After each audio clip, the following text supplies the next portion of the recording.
Suka na implement na sa talisay ang pagstrikto sa mga e-bike driver diri sa eskina tangke dol. Mao na ni karon sitwasyon. Hapsay og hamugaway na kayo.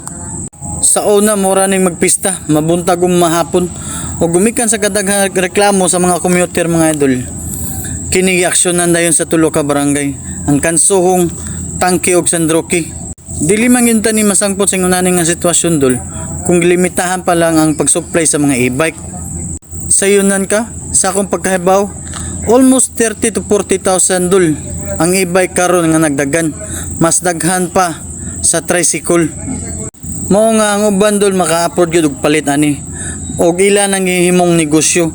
Ilan ang paabangan matag e-bike dol og 150 ug ang makaabang ani ug sa akong pagpangutana sa mga e-bike driver dol, kung makuha lang nila ang abangan nga 150 ug makakita sila og 500 sa matag biyahe, basta manghinubra man gani dol kana pang scatter na nila man lang